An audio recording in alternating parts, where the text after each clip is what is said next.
Carmelo Anthony, why are you playing him as a decoy? That was literally my third point. I just don't think he has it anymore. Should any team want Carmelo Anthony? Blasphemous. Yes,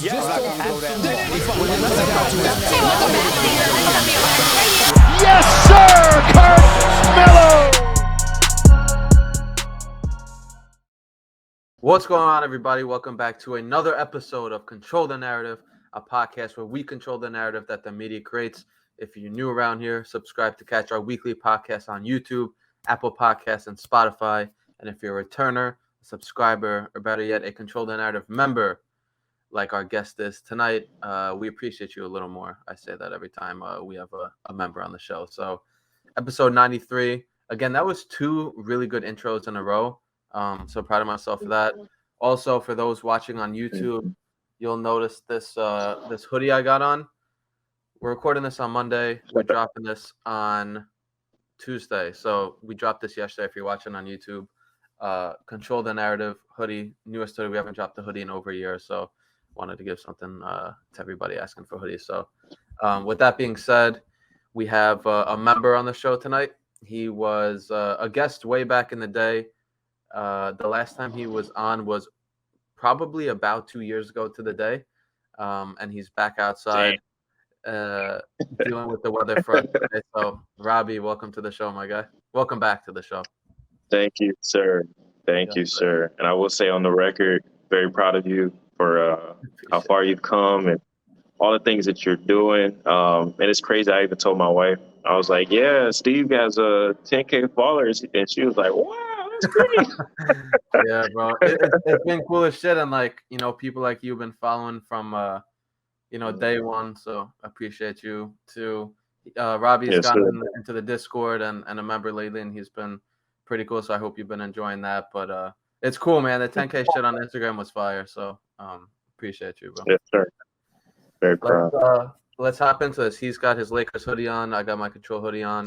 Let's kind of represent, bro. Trying. Respect. Let's mix both worlds right now. Let's start off on a bad foot. This has been something that I think we all anticipated coming into the season, but now that it's happening and now that it's affecting Melo and it's affecting all of our moods, if we're all being honest, there's some people really upset about this. There's some people like, yo, just forget about this, but we're going to talk about it. So posted something on social, on IG and Twitter yesterday, that Melo's attempting a career low in field goals and 2-point field goals. But at the same time, he has his highest 3-point percentage in his career and highest field goal percentage since New York. So I will kind of just let you tell me what comes to your mind. What's your take? Just what do you think about the career low in attempts, while the field goal percentage and 3-point percentage is really, really high? Yeah. It's interesting. I mean, as players get older, you expect for them not to get as many touches, not get as many, just basically, touches and, be able to play like how they used to play. But I think for Carmelo Anthony, just watching his workouts during the off season, working out just watching how he's still disciplined with his body. I feel like he's still in that Portland shape. Like, I feel like he's still able to score against anybody. And he showed it also, during those runs in New York, and he's able to get to his spots anytime he wants to. So I feel like, with this team right now, with Russ being so ball dominant and Bron was initially ball dominant in the beginning, but now I'm noticing that he's starting to play off ball, which I wanted him to play off ball for sure, but especially when we have Rondo that I thought was going to be getting more playing time. Yeah, I thought he was going to be playing more, but he's not. So, just to see that he's still reaching for efficiency, he's not just trying to, just throw anything up there. Yeah. And it's crazy to see that even when he was having those really good moments, basically, where we were like, man, bro, he's about to average like 20 a game or whatever the case was, he was highly efficient. And it just shows he can still score. And it's some narrative that he's old and he can't score is just ridiculous, bro. It's just like, it honestly, it pains me to watch him taking, a low amount of attempts, because it's just like, we know how good he still is, and I just feel like every time I watch him, I feel like remember like on Space Jam when he took all those powers away from those Yeah. players. That's how I feel. I feel like every time he's on the floor and he's just being cardio Melo, it's like bro, it's like he's wearing down every single time. And I know that's, from a fan perspective, but it's just, at least at the end of the day, he's still being efficient. But, it would be nice to see him actually get a little bit more attempts during the game. Let me ask you this. Do you think, because his field goal percentage, his 3-point percentage, all that has dipped since the beginning of the year, we're not sitting here saying like, yo, he's shooting what was he shooting, like 46% from three or whatever crazy ass number was just a few weeks ago. Do you think any of this has to do with him being 37, them kind of wanting to save his legs a little bit for the end of the year or like the playoffs or all that, or do you think this is just kind of the flow of the team lately? Yeah, it's just honestly the flow of the team. It has nothing to do with his age, because if that was the case, he wouldn't even really be in. I mean, I don't feel like he would allow himself to just really be still trying to play defense or run up and down the court. And I mean, I was watching a lot of these highlights. Honestly, I went back into OKC to see how they were using him. And then I looked at a little bit of Houston highlights, and then I watched the Laker highlights from yesterday. And it's crazy to actually see, from his New York days, how they basically turned his game into that catch and shoot type of player. But at least on the OKC, because he was like that third guy, like he was the guy everybody was like, oh yeah, Melo is here. He was like in this quick rhythm, he was just going. So then now, he's not the guy. He's 37, and of course he took that vet minimum. So it just looks like, if he don't play, that's fine. Like, we don't need Melo. And I feel like it's a money thing too. I feel like from a blackball perspective, in a sense, like it's just he's not getting that respect that he should have. But at the end of the day, he's still being used how OKC was using him, and a little bit of how Houston was using him. And the fact that he can, switch to that role to catch and shoot and get his shots off and, still play in the post is just amazing. And then for his field goal percentage to be up is just ridiculous. So I don't think age has to do with anything. These dudes been taking care of their bodies and, working out for years, and understand when it comes down to their roles, why they play the way they play. And I feel like, at the end of the day, for Carmelo to be still running up and down the court, like we called him cardio Melo, for him to still be running up and down the court and then still trying to play efficiently, that says a lot. And I mean, obviously LeBron, he's 37 or 36 or 37. I think his birthday's in December, so I think he's turning 37 either any day. Okay. Now or he just did. Yeah. So if you watch the highlights from yesterday, there's a play when he basically got the rebound, and I think he dumped it off to THT or something like that. But he outran 4 of the Magic players. Yeah. So you're talking about you're talking about 2K. You like, bro, like you just push the turbo button. So it's like, same thing for Melo. It's like he's these guys are defying what it really means like to play past 35. So I feel like the 40-year-old age is going to be like probably the max or something like that, or maybe 42. I don't know. So yeah, I think you hit the nail on the head with 2 points. One specifically is, just props to Melo for being 37, for being in shape enough to run up and down the court, to be mentally locked in, to be shooting a career high from 3, even though the majority of the game he's just sitting in the corner. So I think what sometimes when all of us, and like especially me, are like, yo, give Melo the fucking ball every possession, I'm kind of talking to myself. This is a little like therapy that I'm talking on the podcast, but it's like, I feel like sometimes we should just take a step back and be like, yo, this dude's fucking 37. He was out of the league 3 years ago.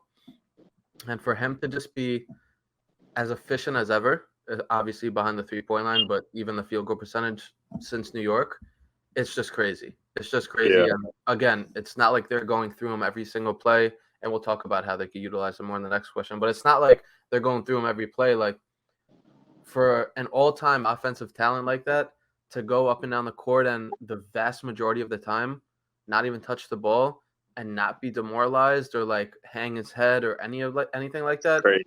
it's crazy. And it's something that, a lot of people never thought they'd see out of Melo. Like, no, if he doesn't get the ball, he's gonna bitch or this or that. And like, look what he's doing in LA. So that's point number one, where it's like we should give, all of us, obviously we all do, but the outside world needs to give Melo respect for Absolutely. continuing to adapt and adjust to all these situations that people have been telling me and telling all of us for years and years. He can't adapt, he can't adjust, all this shit, and he continues to do it. So that's point number one. And then point number two is, on that, building off that, like, I don't think anyone is sitting here saying, yo, we want him to have the ball every single possession. Like, nobody's saying that. We know they have LeBron, Russ, AD. Like, we know they have all these guys.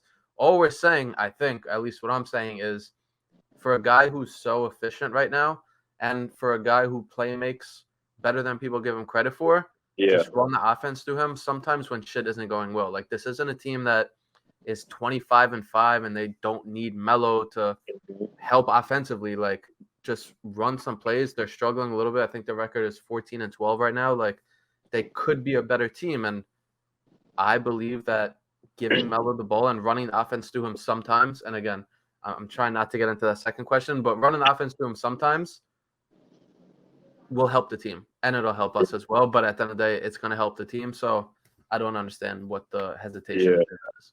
And I will say, too, to your point, it's interesting, like with my career, I love working with the kids, and obviously the high school kids and college, and pro if I ever get to come across a couple pros here and there. But it's interesting that, the kids, a lot of these kids don't understand how to study film, and they don't understand how to look back, especially and watch the guys like, let's just say Mitch Richmond or like,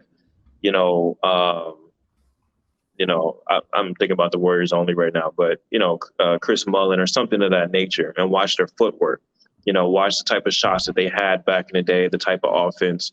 So I feel like, a message to the kids, at least, and to the young ones that are growing up into this game, they wouldn't probably think twice within 5 years to look back at Carmelo and his highlights for the Lakers. They probably won't, they probably won't watch him. And I mean, I'm pretty sure you understand that feeling when we watch the Knicks, his highlights from the Knicks. It's just, it's just all smiles. And it's just like, bro, like I'll rewind it like 15, 20 times just to look at that footwork, And it's just like, bro, it's amazing to watch top 75 player that we love, truly love, and, watch him play. But when it comes down to the young ones, you guys have to understand that what a professional actually is. We watched Carmelo actually grow up also. So from him going to OKC and obviously that infamous line of like, oh, who will come off the bench, basically, right?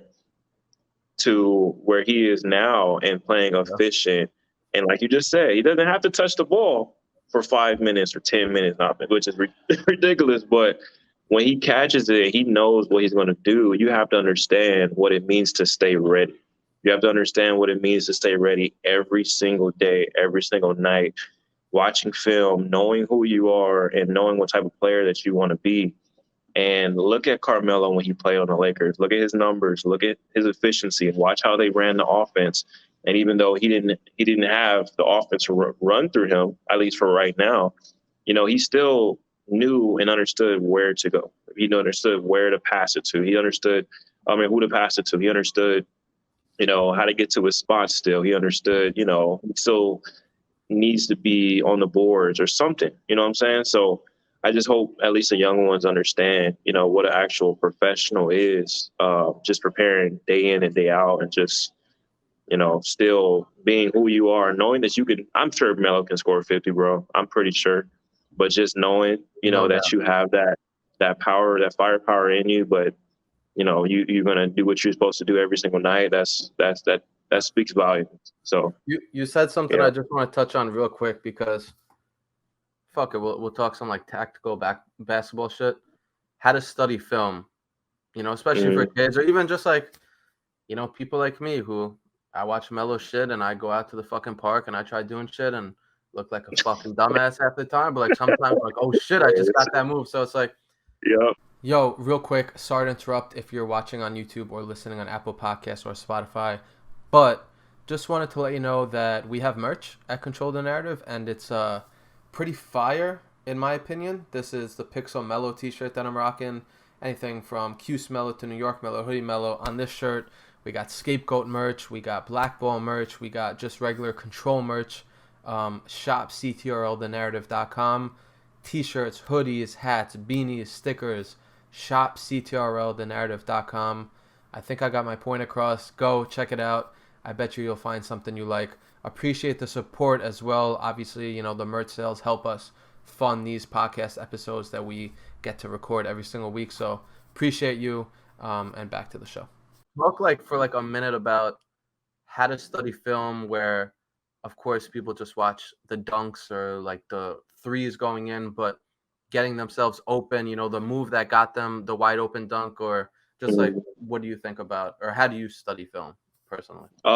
So I know, because I didn't have a teacher at all. I didn't have a mentor at all growing up to teach me the game. So honestly, I played center in high school for like literally 2 years, and my coaches didn't develop me as a guard. So when I got to college, my first college at least, Cal State Northridge, and they used to have these really dope runs there. You know, I tried to get back into my rhythm of being a center, basically, and they were like, "Bro, you're a guard. You need to dribble." So literally, those runs were crazy. I mean, later on, it was during that lockout time, and I actually got to see Paul George and Brandon Jennings, and they used to come up there and play.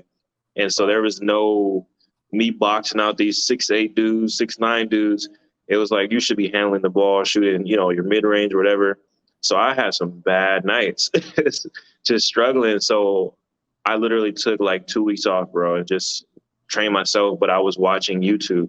And I kid you not, I watched Chris Paul, Kyrie Irving, Carmelo to improve my passing. I watched LeBron and Chris Paul and Kobe, of course, to improve my footwork. So, I mean, because I had the desire to get better, I studied these guys and I watched their film for hours, you know, hours. I didn't have kids at the time. So, I mean, you know, I had my girlfriend who became my wife later on, but, you know, I had freedom. You know, it was freedom for me to just have that desire in me to want to get better.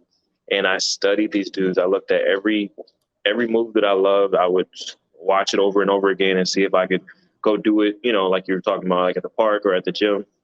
So, you know, now, you know, even if a lot of these kids are getting similar skill work, because the training business is pretty massive now. So everybody typically knows they should have a trainer because the skills are like second to none now. It's out of this world now. Everyone wants a Chris Brickley right now.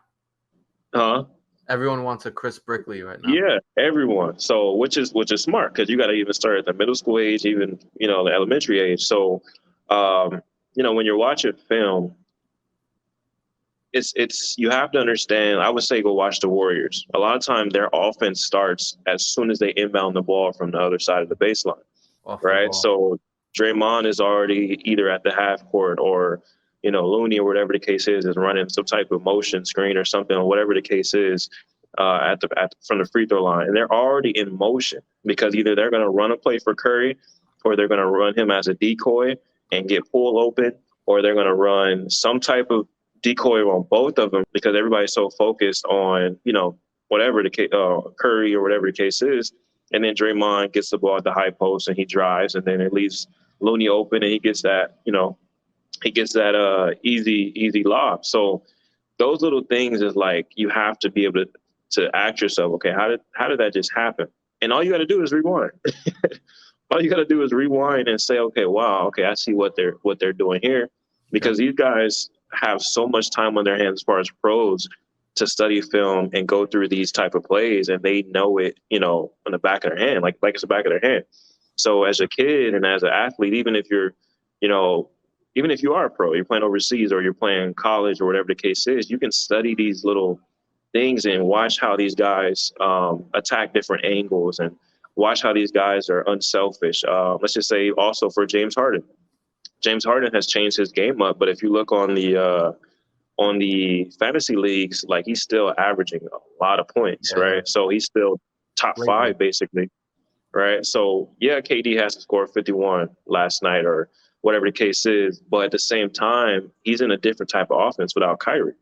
So he's facilitator mode, and you just watch and say, okay, why is he facilitating so much, and why is he not scoring? And you just ask these little questions, and you just study the film because it's countless amount of film. You know what I'm saying? So that's just at least step one, is just to understand the amount of time that you can put in to just rewinding and fast forwarding, rewinding, letting it play, and knowing that this stuff is always going to be available for you, especially when you're looking up to some of these guys. So on that, Melo in LA, how can tactically, like, should they post them up on the block? Should they give him the ball at the elbow and ISO? How do you think LA can utilize Melo more?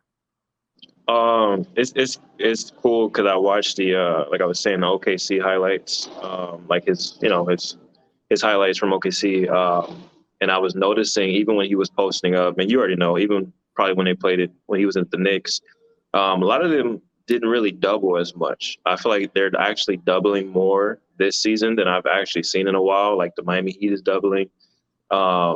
Even what's his name? Anthony Edwards was telling Karl Anthony Towns, stop waiting for the double to come, and he was telling him that he should be attacking like Embiid, because Embiid attacks very quickly, even so that way he doesn't get double. Yep. So even after me watching that, what he said, I went to go watch Philly versus the Warriors, and I was like, okay, yeah, he's definitely right. So where the Warriors literally had to play a zone, and he was still shooting that mid-range. So for a guy like Melo, who everybody knows in the league can score ISO, I think I'm interested in that picture on the Discord, how when he was posting up on the left wing, how literally there's four other defenders just waiting for him to either go to his right or go to his left, and they're going to double that. But they're just sitting there, and nobody else is moving on the wing. Like none of the Laker players are moving. They're just standing there too. And every time he gets the ball, we always get this feel like, okay, yeah, ISO. But it's like, should he really be in those situations, especially when the defenders know we're going to double or we're going to cheat? Ellington was in the far right corner. His man was literally standing in the key. So that way, if Melo drove, he's not going to be able to get a good shot. So then on top of that, Melo just sits there, and he's probably gassed from getting so much cardio and not getting the ball for 5 minutes that he just shot a three and he bricked it. And those moments are like when fans are looking at him and they're watching him like, oh, bro, you got to sub him out. It's like you don't even know really what's going on, because that's not how Melo is supposed to score. Melo doesn't. If he's shooting at a high clip, why would he just take a three-pointer like that? And there's a reason. It's because he sees the floor. He sees four dudes sitting there watching him, and his players are just standing there waiting, getting rest. So it's like, if you keep putting him in that same situation, he's not going to be efficient at all, or he's just going to pass it. And that's why he keeps going to the freaking corner, is because he knows he's not an integral part of the offense.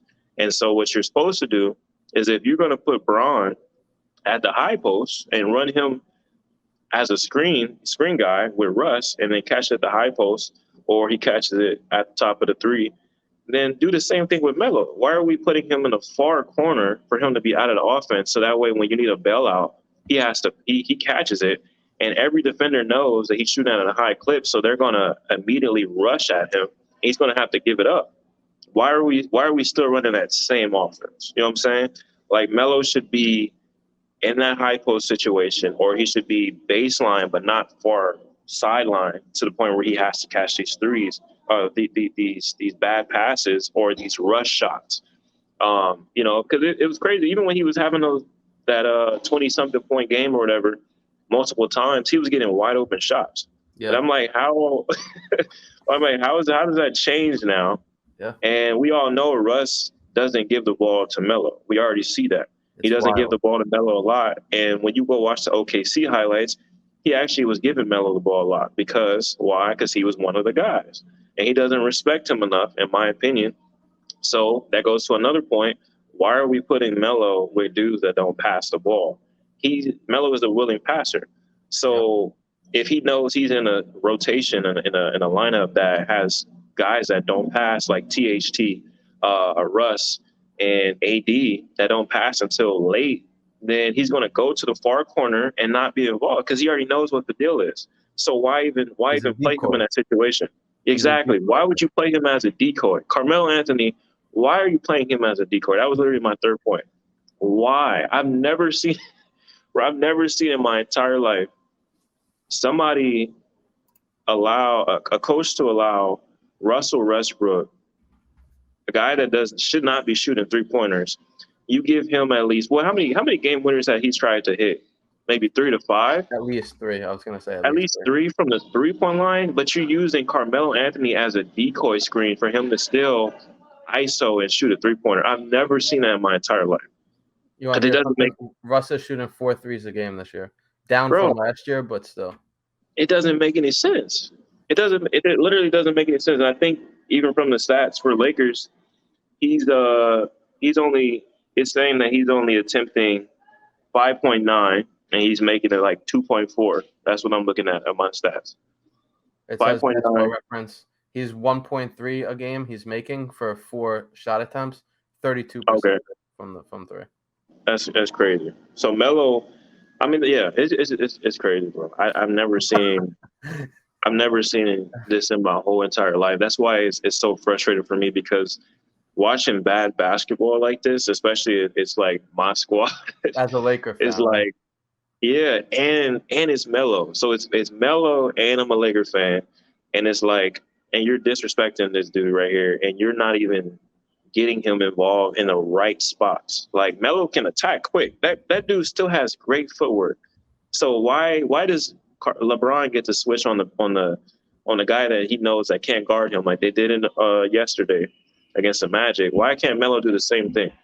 Like, why are you still allowing him to post up against? Yeah, it's wild, bro. Yeah, that makes a lot of so sense. frustrated, like, bro, you think about whenever there's a switch, let's say it's a 2 and a 5 or whatever, like both guys have the mismatch. So it's really just, all right, which guy can take advantage of that matchup more?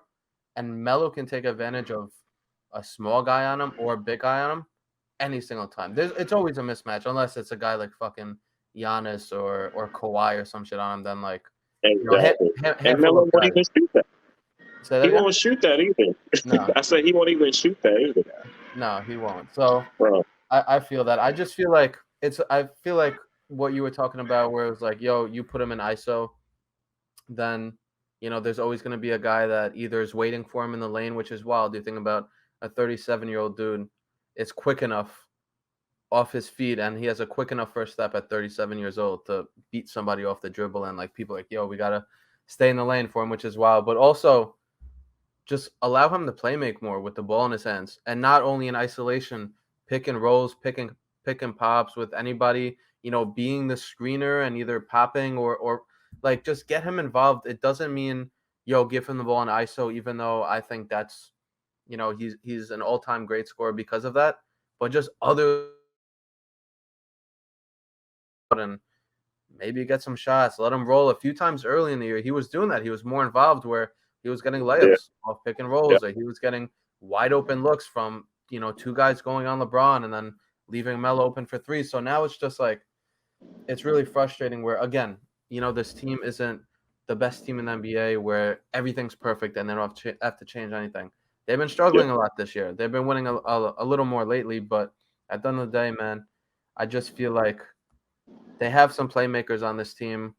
They have one that they don't even play in Rajon Rondo for whatever fucking reason. And I just feel like if they just allow him to ISO, and that doesn't mean every single time that results in a shot, even though it could, that doesn't mean that. So like that, I think would be a great way to use some more pick and rolls, either as a ball handler or the screener.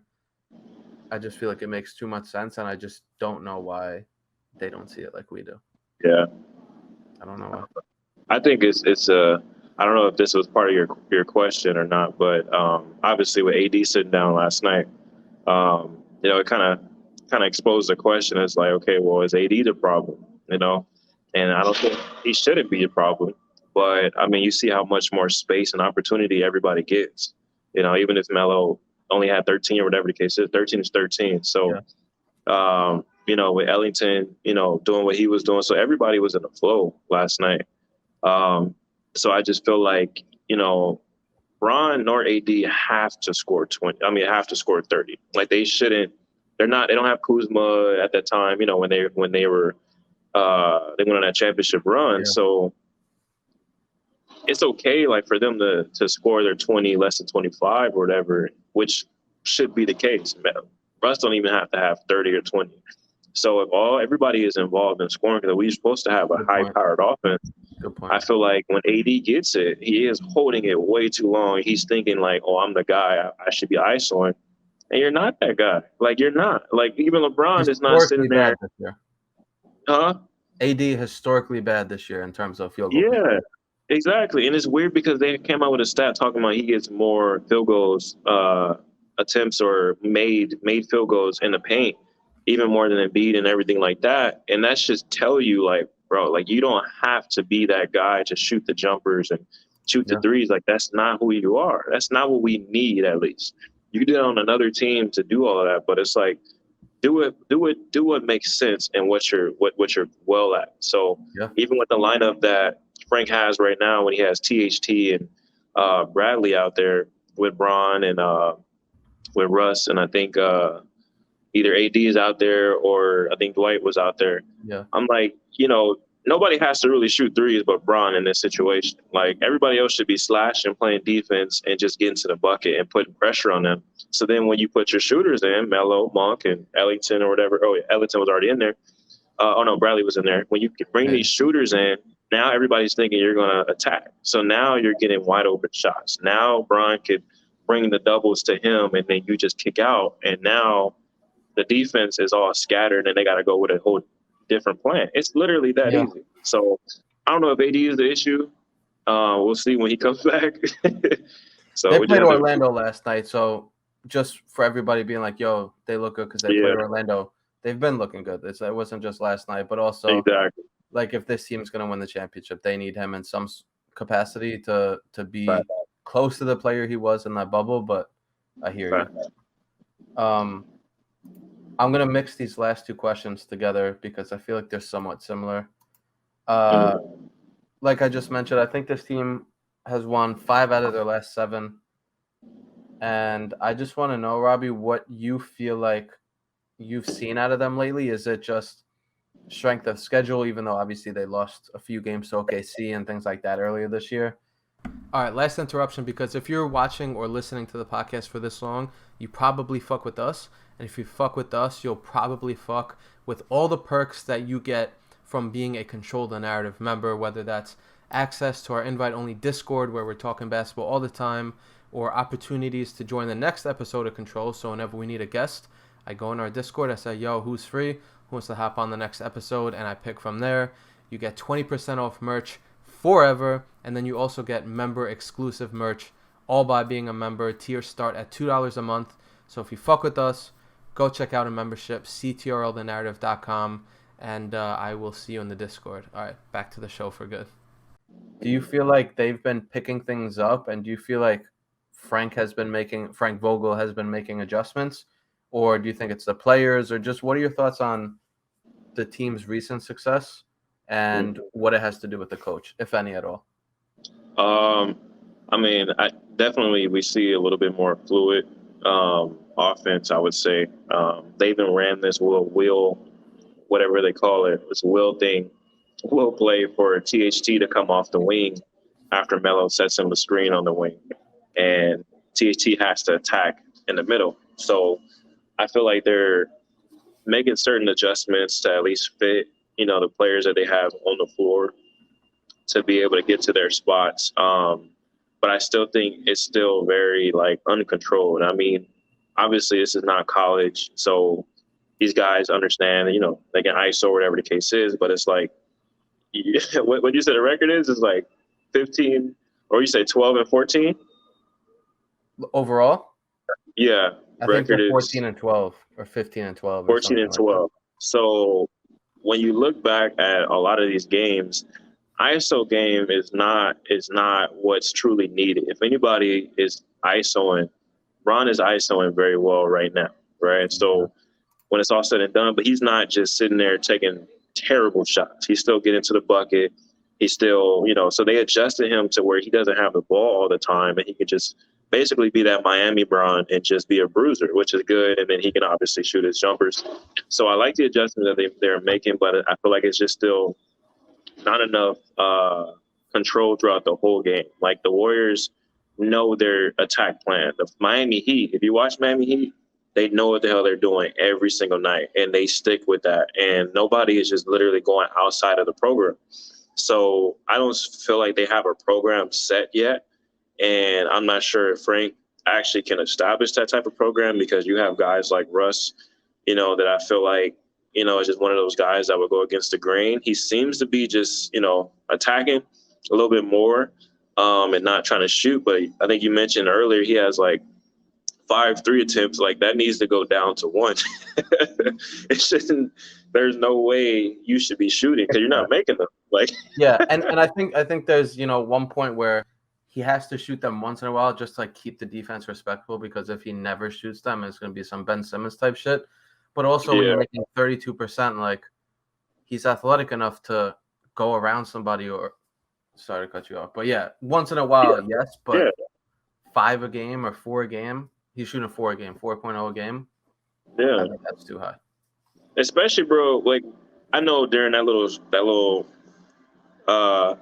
streak, it was just a bunch of like overtimes, and that was freaking ridiculous, bro. That was ridiculous. So when you look at some of those attempts, a lot of those attempts can be converted into actually high efficiency field goals, which you don't have to go into overtime with those, because you actually are going to be able to beat the team. So it'd be different if we're actually not scoring, but I just feel like because Frank is not really establishing an actual program to say, okay, everybody should know their role and how they do things. And even Russ, he literally mentioned guys have to understand their roles. So I'm just like, well, what are you talking about? Because nobody truly has a role. When Monk comes in, he's either going to shoot or he's not really driving. But then if he gets an open shot, either he's going to still take a 3. Like he's not really doing a bunch of mid-range. Like he still comes in and he does very well in my opinion. But at the same time, like I feel like if you was to ask him that question, like what's your role, he's gonna give you that little generic response. You know what I'm saying? Like, and then THT, you like ask him the same whatever thing. The team needs from me that night. Yeah, like that's it. Like THT think he's the guy because they paid him 23 and they got rid of Caruso and all that stuff. It's just like no, like you are not a shooter. You need to put pressure on these guys and play who you show. You show us in the offseason how your bag is deep, how you can easily score on these dudes. But then you come in the season and you freaking wild. Like you trying to dunk and do 360 layups or whatever the case is against 3 dudes. But it's just like that's where I feel like Frank is really missing, is an actual set program of how their offense runs all the time. And then obviously we know he's not setting lineups correctly. But at the same time, it seems like they're starting to get into a groove. So hopefully we'll see at least in the next like 5 games. Obviously the Bulls aren't, going to have a bunch of their players. But at the same time, these dudes are still pros. So, whoever has to step up has to step up. But we'll just be able to see like, is Frank. I love that generic answer after you're like, yo, Malik Monk just says whatever bullshit, generic right 2K, and then you're like, but the Bulls, they just got to step up. Whoever's on the court. They got to step up, right? That's how I'm a Laker fan. It's like, whatever, man. They're still pros at the end of the day, so fuck it. It is what it is. You should be prepared. Yeah. Right. Bro, one thing I wanted to bring up real quick, because I'm so happy you brought up Westbrook, because I just did the numbers, and the last 7 games, they're 5-2. Westbrook is taking 13.7 field goals a game. Shots a game, and only 2.6 threes. 2.6 threes. So looking back at the 7 games prior to those, they were 2-5. Russ was taking 17.1 shots a game, and he was taking 4.9 threes a game. And they were 2-5 versus 5-2. And I'm not sitting here being like, no, this is the single reason. But Wow. when Russ was driving everybody fucking crazy, one of the things I said was, yo, he should just pick his spots a little bit more selectively. Yeah. Like, he doesn't need the ball in his hands every single time when LeBron's not on there. You know, he doesn't have to shoot threes every single time that they give it to him and he's open. Like, drive it and kick it or swing or just do something with it. Exactly. So him taking a little bit of a backseat, taking, you know, over 4 shots less in the last 7 games versus the 7 games prior, Right. almost half the threes a game. I feel like that really, really, really has helped the offense just, you know, feel more smooth, like you said. And I don't know if that's just, you know, a conscious decision from him or if that was Vogel being like, yo, Russ, dial it the fuck back or whatever the case was. But I feel like Russ taking that backseat and being more selective and, you know, more effective and efficient with his shots has really just helped everybody else feel more comfortable, not named Carmelo Anthony, which sucks. It's not like Melo has benefited from this by any way, but, you know, you just feel it. Like, as much as we all talk shit about THT, like, he's felt more confident, and I don't think that's necessarily meant that his field goal percentage has gone higher, but he seems like he's shooting it more confidently. Ellington, Monk, like Reeves, now you have all these guys in the mix, especially in the backcourt. So I feel like that has really helped the team offensively, defensively. You know, again, just going to touch on this real quick, but I just feel like it's effort at the end of the day. And, you know, I put something up where it was like, the backcourt, it's not like they're unathletic guys and people are like, oh, Ellington is slow as fuck. Like, this is a casual take. And I'm not sitting here being like, yo, he's Russell Westbrook, but he's not the slowest fucking dude ever. And Russ is one of the most athletic guards of all time. So, exactly. You know, just these things where I think it's just effort, but offensively, you know, I feel like they're trying to figure it out. And then for us, it's like, all right, cool. Involve Melo. Like, in that solution, figure it out with Melo because obviously he showed at the beginning of the season he single-handedly won this team multiple games. So if you could get him even close to that 46%, and you know he's still shooting 40.9 on the season from 3. So if you could just get that up like to 42, I feel like that just like it's that easy. That's that easy, bro. I think those are, you pretty much hit everything spot on. And I just wanted to add Bron. I think just him being there, his presence too, obviously. Of course. He actually was fussing at Russ. In one of those situations, somebody scored a 3 and Russ was supposed to slide over. And he looked at Bron, and Bron, you know, made this gesture like, what are you talking about? You're supposed to be there.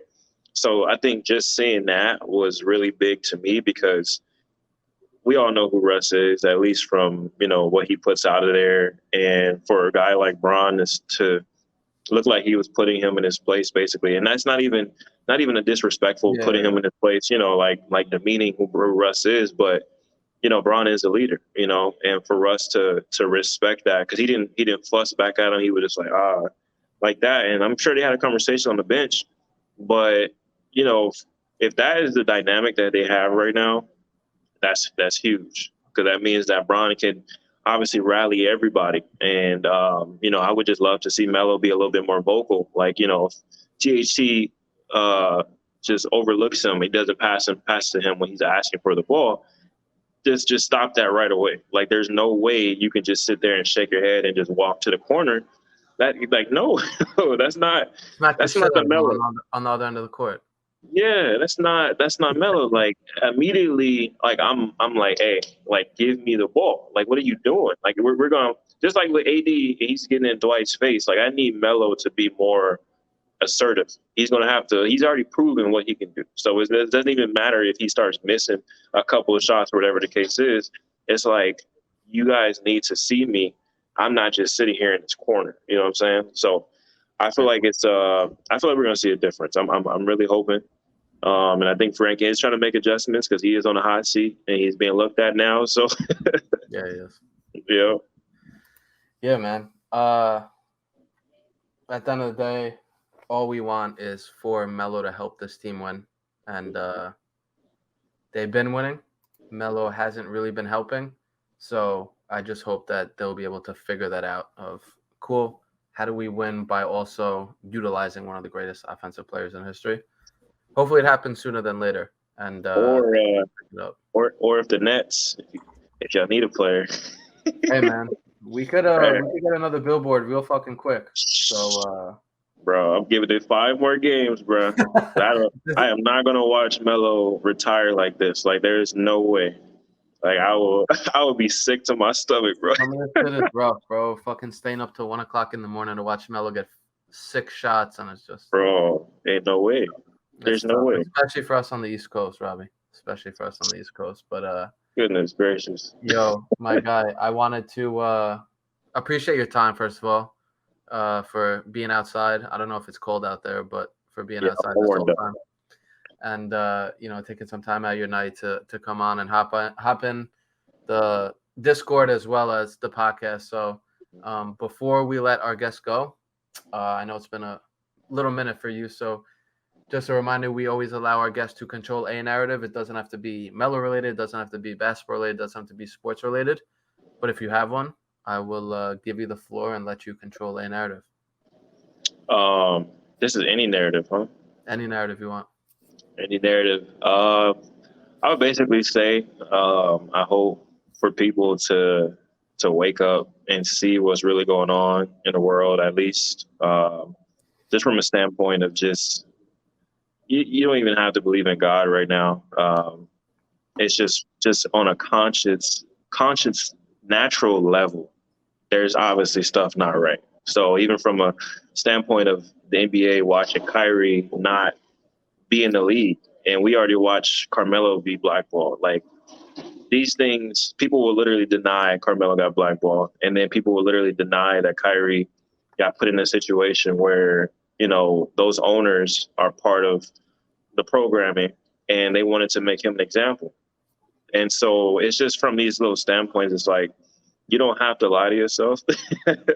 You can literally just open your eyes and actually see, like, there's something not right. And I think just from that standpoint, you can further your research and further your understanding of at least, what's going on, because it's like, that's all I try to do is give people thoughts. I give people things that are actually real, actually like serious and actually out there. And it's like, use those thoughts and actually go further your research and go further your understanding, rather than just sit there and be like, nah, because I can sit there and tell my mom, like, I don't believe I'm supposed to be celebrating Christmas, not just because I'm quote unquote Christian, but it's just, do you understand where Christmas came from? It's a cool little holiday or whatever, and just be presents or whatever. But let's just say if, something was wrong with that celebration and I find out and I'm like, nah, I don't want to continue it, you shouldn't be looking at me funny. You know what I'm saying? Like, I just told you the history of something that's not right. There's something not right. Just because you made it good, it's not good. It's wrong. So I think that's just a narrative that people just need to understand, is like, just because you want something to be so good and so right doesn't mean that it's right. There's something wrong. And you have to be able to understand that and then just go do some research and figure out maybe what you can do to change it. So, yep. Respect. I know, when people say some things like this, some people look at them crazy. And I'm sure you've had some people call you crazy and shit like that. I care less. Yeah, I know. Respect. We were all looked at as crazy when we said Melo could still play basketball 3 years ago. Bro, and insane. This year, so insane. Well, Robbie, my guy, I seriously appreciate you for hopping on, being a member of the Discord and all that shit. It's cool having you in there and, talking. Appreciate you for having me, bro. Of course, bro. Anytime. So, yeah, appreciate your time, man. Stay mellow. Yes, sir. Thank you.